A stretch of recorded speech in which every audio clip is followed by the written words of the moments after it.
Intermittent fasting for muscle gain, is it possible? Today we're taking a deep dive into how to build muscle and practice an intermittent fasting regime. We're also going to answer some really good questions that have come in from our Movement Mastermind tribe. All that and more coming up right after this.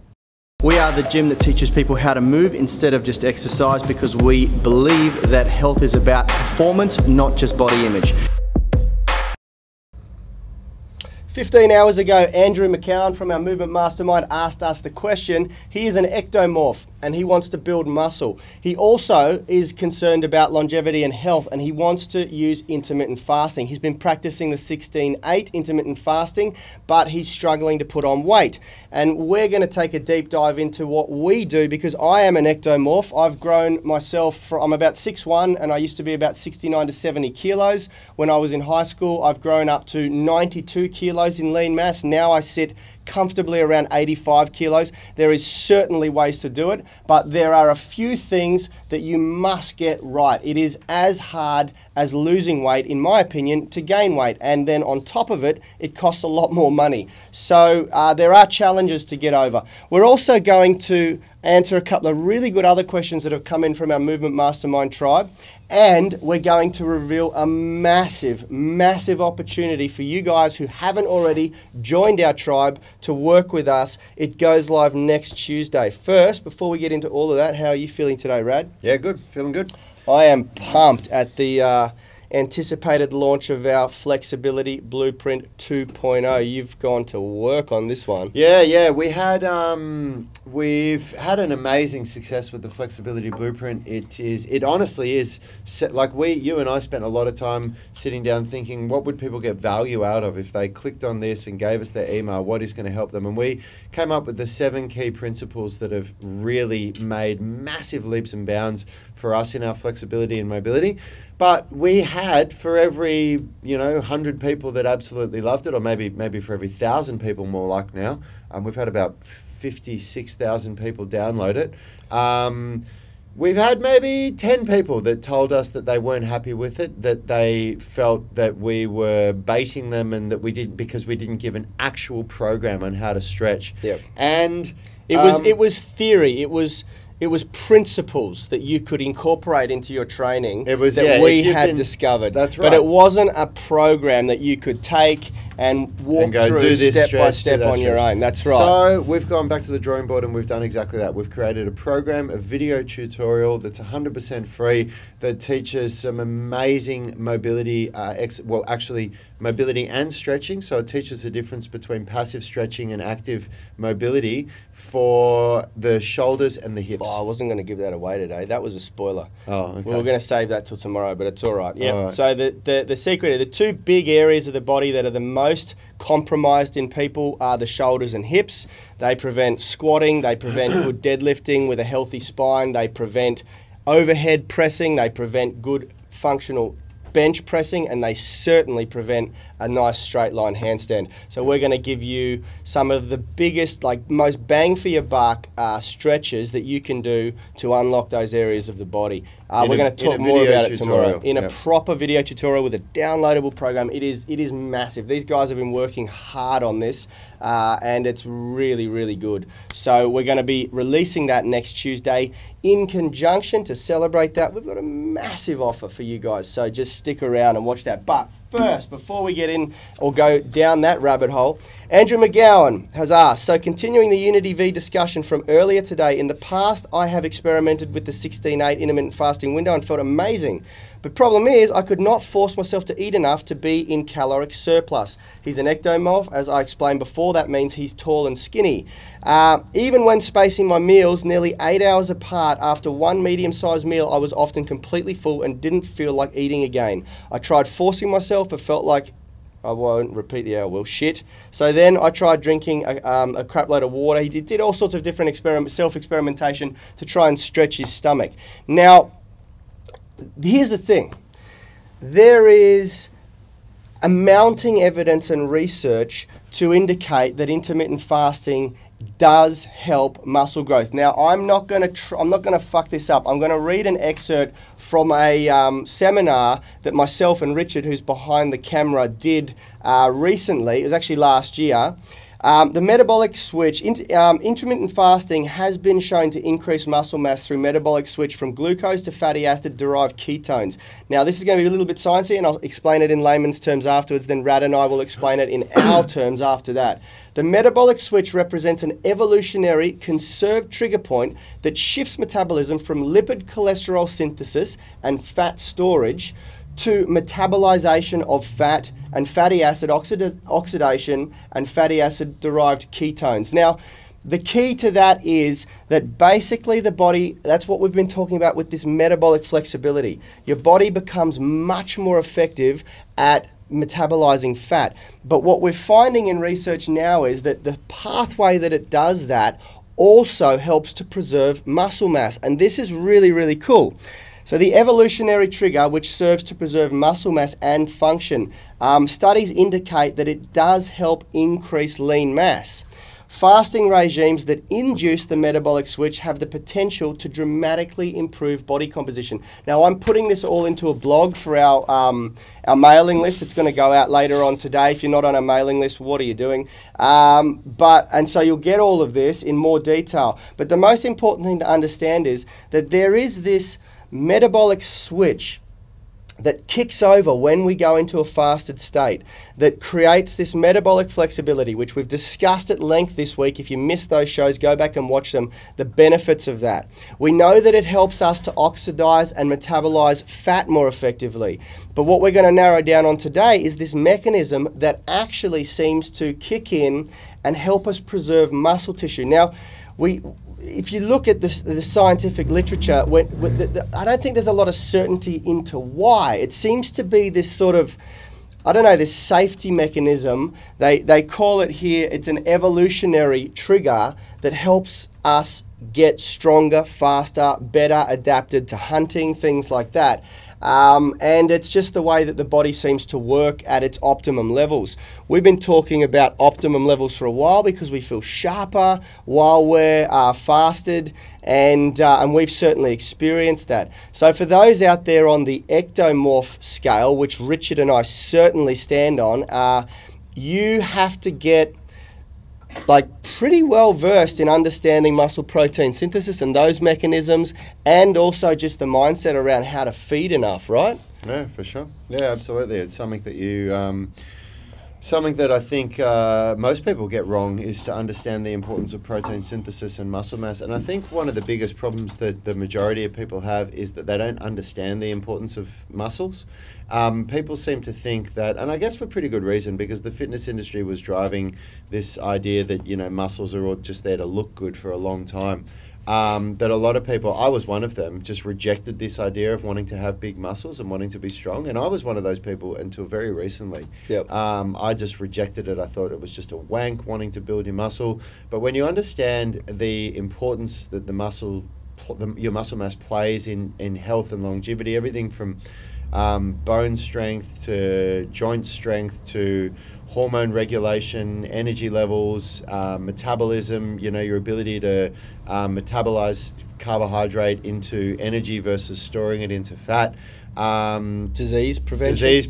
The list just goes on and on and on. Yep. You realize that it is in everyone's best interest to build muscle, and if it is in your best interest to build muscle, forgetting far beyond the way you look. And ladies, if you're afraid that you're going to get bulky, man, you might be worried about that now, but you know what you're going to worry about when you're in your 50s? You're going to worry about osteoporosis. Yeah. And you're going to worry about not actually being able to even move properly. And the fact that if you take a little stumble down a flight of stairs, you're going to break your ankle and you won't be able to walk for 6 months. And that'll happen if you're playing that card of no, I don't want to build muscle because I don't want to look good. So if we want to build muscle, if that's our job, if that's what we're looking for, then you need to be all over protein synthesis. Yeah. You need to understand it. Yeah. So let's dive into that a little bit. Muscle protein synthesis is part of the pathway and component to building muscle tissue and muscle cell myogenesis.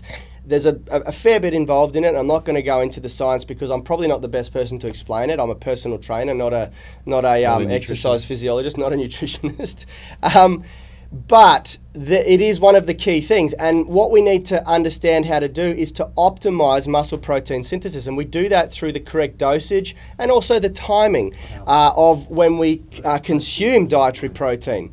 So there are a few key elements, and our intermittent fasting nutrition program walks you step by step through this process. We give you the exact calculation, the exact formula to figure out how much muscle protein synthesis you need, and then we walk you through how to apply that and how to break it out over your meal plans. It is very, very important that you understand that. And the next thing that's very important to understand is that intermittent fasting is not a one-size-fits-all approach or regime. You know, you've got, like we spoke about yesterday, you've got the 12-12 time-delayed eating regime, which is going to enhance health exponentially. You've got the 14-10 sort of pathway towards a 16-8 intermittent fast that you could certainly cram enough protein into to still build muscle. You've got the 16-8, which is what Rad and I do, and I think Richard does now as well, which, you know, it's a bit more work to get enough protein, dietary protein in. You've got to be on the clock, but it's all part of the process of training your body in exactly the same way that if you're trying to lose body fat and improve body composition if you're overweight, you've got to train your body to eat less, to remain in caloric deficit for as long as possible. And it's uncomfortable at first, and it takes practice, and it takes time. It's a slow process. You can't change it overnight. And every time your body adapts and you lose some weight, you have to reevaluate and set new goals and set new benchmarks and trigger your body to have to adapt again and again and again. Because if you're 140 kilos and you drop to 120, your metabolic system at 120 will now not be enough to sustain you losing another 20 kilos. You'll have to make more changes, and then you'll have to make more changes. The exact same thing happens if you're trying to gain weight. You know, Rad's put on an enormous amount of muscle mass since we started training together, and so's Richard. And every time they level up, you know, to put a kilo or 2 kilos on of lean mass as an ectomorph, it can take months. And then once you get to that point, you've got to reevaluate and increase your calories again even more. The way we do it is that we space our protein out. So the moment that we break our fast at midday, we have a high protein smoothie or meal. And then everything else that goes into our mouth from that point on is periodically spaced out so that we don't, because here's the key with muscle protein synthesis. You hit a quota. Like if I was to continue filling this cup with coffee, once it hits the top and overflows, the remaining protein coming out of your sort of tank for muscle protein synthesis just gets consumed and used as energy, or you pee it out through your urine. So you want to know how much is optimal, and then that's it. Wait 2 to 3 hours and then reattack it and go again, and then wait 2 to 3 hours and go again. But often as an ectomorph, you don't feel like eating in 2 to 3 hours. So what do you do? Well, I'm a mesomorph, so I'm a lot luckier than you guys are. It's easier for me to put on muscle and maintain it, so I'm not the best person to ask, but I know what I do in my 8-hour Well, what do period. you do? What do you do if your goal is to put on muscle? This is a really simple answer. What do you do if you don't feel like eating? If your goal is to put on muscle, You have a protein shake. yeah, or you fucking eat. Yeah. There's just no choice. This is what I do. Because I only eat 2 full meals a day, but I do go through phases where I'm intentionally trying to go into calorie surplus, and then phases where I don't care about it. Yeah. But when I'm intentionally trying to go into calorie surplus, what I do is I have my 2 meals a day. So I've got my big meals, I have my dinner, and I have exactly the same as what I had for dinner last night for breakfast the next day. And when I say breakfast, I mean break fast, not breakfast in the morning. Yeah. My breakfast is at about 12 or 12:30 p.m. And then what I do is when I break my fast, I break it with a protein supplement, a smoothie. And the reason why I do that is because the protein from that smoothie is readily bioavailable, and it gets into your muscles in as little as about 12 or 13 minutes. from the research that I've heard, and maximum about half an hour. It's bioavailable means it's pre-digested. It just your body just grabs it and takes it straight to where it needs to. Yep. But I eat a meal at exactly the same time. So basically, for me, my workout is the last thing I do before I break a fast, and we've just geared our lives around that. So we do a workout, have my protein supplement, and then I go straight into a meal. That's a 16-hour fast. That's a 16-hour fast, and then I go straight into a meal. And that meal, the protein from that meal isn't going to be bioavailable for probably 1.5 to 3 hours, depending on the type of food that you're eating, the digestion time that it's going to take. And then what I'll do is I'll have another protein supplement at about 3:30, like the last thing before I leave the gym. Yep. And again, that's readily bioavailable, so that goes straight into me. And then when I get home, I have my dinner at anywhere from 6 to 7. And then the only other thing that I'd do if I was an ectomorph and I wanted to really maintain muscle mass during that 8-hour refeed, I would be grazing on nuts and yogurt. Yeah. And the reason why I say nuts and full-fat yogurt is they have so many calories. Yep. The majority of the calories are coming from fat and protein. The yogurt has some carbohydrate, but not a lot if you're having full-fat yogurt. So it's going, and you don't have to eat a lot to get those calories up. And if you're having that and you're having protein for breakfast and dinner, 2 protein supplements in there, then you're getting at least 4 high serves of protein, plus the yogurt has protein in it that you're snacking on, and the nuts have a lot of fat and a lot of calories, and that's what I'd be doing. And I don't think there'd be a problem with that. I don't think anyone would complain about that. Look, I think the biggest road bump, like speed hump to get over, is the psychological, the concept of the fact that whatever you're doing right now, whatever you look like, is a projection of what you're doing right now. Whatever you're doing is producing the result, the identity that you are right now. And if that is skinny and you want to become muscular, there are going to need to be changes. And there's going to need to be changes around your relationship with food. There's going to need to be changes around the timing and the actual quality of the food that you eat. And one of the biggest breakthroughs for me was that at 21 years old, I was sick of being super skinny and I was becoming body conscious. And I decided I want to start working out. I got pushed by my boxing coach to try and put on a bit of muscle because I was so skinny. And I'm talking ribs out, everything. It was ridiculous. And for 6 years, I punished myself in the gym, training hard. I was training with some big guys. I had bodybuilding friends. And I didn't put on much weight. And the big breakthrough for me was at I think a point around 2006, 2007, 2008, I went to a conference where people were talking about muscle protein synthesis. For the first time, I was exposed to that. And I learned the importance or the place for supplements, like what Rad's talking about, protein, whey protein supplements and things like that. Beef collagen. Creatine, beef collagen protein. And I've never used any of that stuff. And that was a tipping point for me, because all of a sudden I realized, holy crap, in between those periods where I just am struggling to get a big meal in, a steak or chicken or fish, I can just have a protein shake, immediately calculate the dosage of my dietary protein, get it to the gram, and it almost feels like I haven't consumed anything. And that was a big breakthrough for me, because I started having a couple of protein shakes a day in between my main meals. And all of a sudden I was getting, instead of like 2 doses of protein, and I was a Weet-Bix kid, guys. I grew up having Weet-Bix or frickin' cornflakes for breakfast, like 0 protein in the scheme of things. High sugar, high carbohydrate, refined carbohydrate. So all of a sudden I went from having like shit as my first meal to really dense protein, nutritious smoothies, and then a couple of meat meals a day or legume meals a day that I made sure hit my protein quota. And then I filled the gaps in between those with protein shakes, creatine, glutamine to help muscle wastage if I did dip into calorie deficit during my fasting periods. And all these things, these pieces come together and produce the program and the plan that you follow that gets you to your result. And over, for about 6 to 8 years, I put on about 3 kilos of lean muscle. It was woeful. And then over the next sort of 4 or 5 year period, I put on like 15 kilos of muscle. It was phenomenal how much muscle I put on.